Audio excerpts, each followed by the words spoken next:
Ante el fiasco de los gobiernos panistas hay ciudadanos, sobre todo jóvenes, que están cayendo en la trampa de que regresando el PRI a Los Pinos, las cosas van a cambiar. No hay que perder de vista que PRI y PAN sirven a los mismos intereses.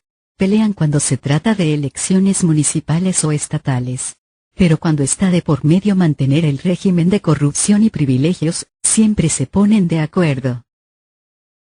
Sus patrones, a quienes ya no les funciona el PAN ni Calderón, están sembrando la falacia de que los problemas del país se van a resolver con el regreso del PRI a la presidencia, y con el supuesto triunfo de Peña Nieto en el 2012.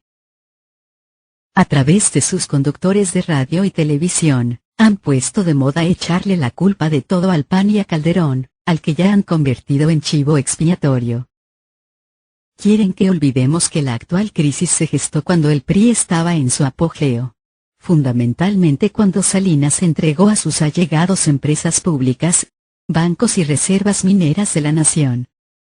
En ese sexenio se creó la actual oligarquía y esa política de pillaje se ha mantenido con Zedillo, Fox y Calderón.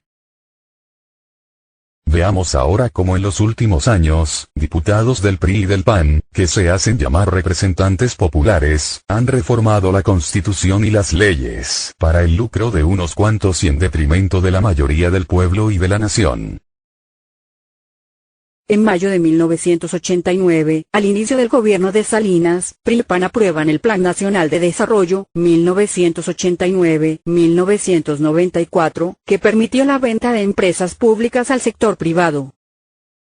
Solo en ese sexenio se entregaron 250 grandes empresas paraestatales.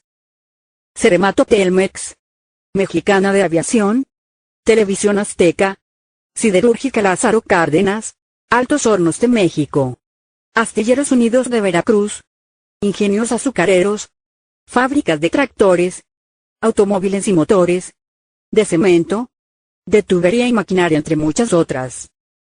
Junio de 1990, PRI y PAN reforman el artículo 28 constitucional para entregar 18 bancos que eran propiedad de la nación. Casi todas las empresas y los bancos quedaron en manos de gente cercana a Carlos Salinas. Los mismos que ahora aparecen en la lista de los hombres más ricos del mundo, y son ellos precisamente quienes hoy forman parte del grupo dominante en el país. El 6 de enero de 1992. PRI y PAN modifican el artículo 27 constitucional para promover la venta de tierras ejidales. Al mismo tiempo, se dejó de fomentar al sector agropecuario, y se abandonó el campo. El 6 de mayo de 1992, PRI y PAN cambian la ley minera para entregar concesiones a particulares para la explotación del oro, la plata y el cobre hasta por 50 años. Eliminan los límites de la superficie que podría ser concesionada, derogan el impuesto a la extracción de minerales y se da lugar a la privatización de unidades y plantas mineras del sector paraestatal, como fue el caso de Cananea. En ese sexenio también se entregan 6.600.000 hectáreas de reservas mineras nacionales, básicamente a 3 consorcios del país: Peñoles, Grupo México y Carso. Esta misma política ha continuado hasta la fecha. En todo este periodo se han concesionado 52 millones de hectáreas, es decir, 27% del territorio del país. Ni durante el porfiriato se había llevado a cabo semejante enajenación de suelo patrio. El 22 de diciembre de 1992, PRI y PAN aprueban la reforma a una ley secundaria que, violando la Constitución, permite a empresas privadas, principalmente extranjeras, generar energía eléctrica, misma que venden a la CFE a precios muy altos.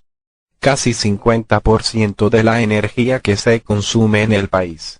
Esto al mismo tiempo que se mantienen paradas o subutilizadas las plantas del sector público. Para ello, cada año las empresas privadas extranjeras reciben 80.000 millones de pesos del presupuesto público. Por esta política de privatizaciones, que es sinónimo de corrupción y de tráfico de influencias, se han cometido grandes injusticias, como es el caso del despido desalmado y doloroso de 44.000 trabajadores del Sindicato Mexicano de Electricistas. El 5 de marzo de 1993, PRI y PAN aprueban una reforma al artículo 3 constitucional que limita la gratuidad de la educación pública a solo los niveles de primaria y secundaria, dejando al mercado la educación media superior y superior, como si esas fuesen mercancía. A partir de entonces, cada año se rechaza de escuelas públicas a 300.000 jóvenes y para justificar este absurdo se difunde la mentira de que los jóvenes no pueden ingresar, porque no pasan el examen de admisión, cuando en realidad lo que sucede es que no hay cupo en las escuelas públicas por falta de presupuesto. El 18 de marzo de 1995, la mayoría del PRI, en la Cámara de Diputados aprobó el aumento del IVA del 10 al 15%. El 12 de diciembre de 1998, diputados del PRI y del PAN aprueban el FOBAPROA, que convirtió en deuda pública las deudas privadas de unos cuantos empresarios y banqueros. En la actualidad, esta deuda asciende a 1.300.000 millones de pesos. De 1995 a la fecha se han destinado, solo para pagar intereses, más de 600.000 millones de pesos del presupuesto nacional, recursos públicos que debieron ser utilizados para impulsar actividades productivas, crear empleos, y para el bienestar del pueblo. El 8 de diciembre de 2005, durante el foxismo, el PRI y el PAN modificaron la ley del impuesto sobre la renta para conceder el privilegio a las grandes corporaciones económicas y financieras de diferir el pago de impuestos hasta por 100% de sus contribuciones. El 22 de marzo de 2007, el PRI y el PAN modificaron la ley del ISSSTE que entregó las pensiones de los trabajadores al servicio del Estado a los intereses de los banqueros. Los trabajadores pagarán más por sus pensiones y al final, recibirán menos. El 24 de octubre de 2008, el PRI y el PAN aprueban la Ley de Petróleos Mexicanos para dar lugar al otorgamiento de contratos incentivados a empresas privadas, nacionales y extranjeras, para la explotación de petróleo, mediante la asignación de áreas o bloques del territorio, en exclusiva, hasta por 25 años.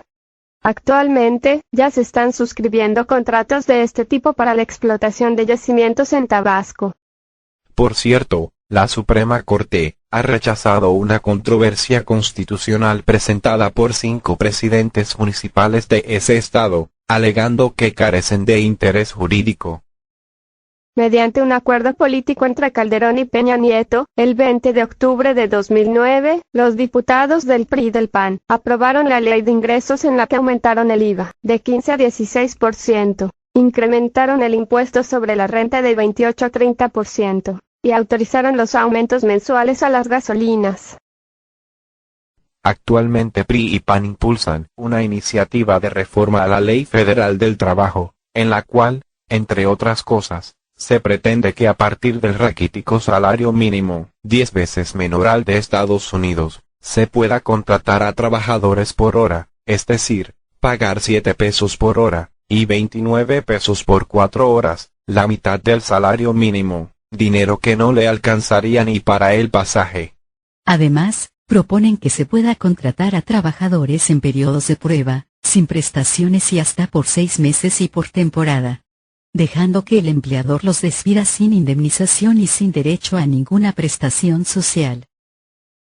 Con solo este recuento general de reformas aprobadas por PRI y PAN, nadie debería dudar que el PRI y el PAN, desde hace tiempo, están fusionados, y representan a los mismos intereses. Por eso, tampoco es exagerado sostener que la maniobra o el señuelo del regreso del PRI a la presidencia, sería como el retorno de Antonio López de Santa Anna. Acabarían con todo, entregarían los recursos naturales del país, venderían Pemex, la industria eléctrica, privatizarían por completo la educación, la salud y la seguridad social, y terminaríamos como esclavos en nuestra propia tierra. Mi PRI, mi PAN, no más engaños, no más injusticias, no más corrupción, no más saqueo, no más sufrimiento para nuestro pueblo. Vamos por un camino del todo nuevo. Digamos no al camino trillado de siempre. Lo que tenemos que hacer es convencer al mayor número de mexicanos, sean del partido que sean y a los que no pertenecen a ningún partido, para que juntos cambiemos este régimen desalmado, de privilegios y corrupción, por una nueva república, más justa, más humana y más igualitaria.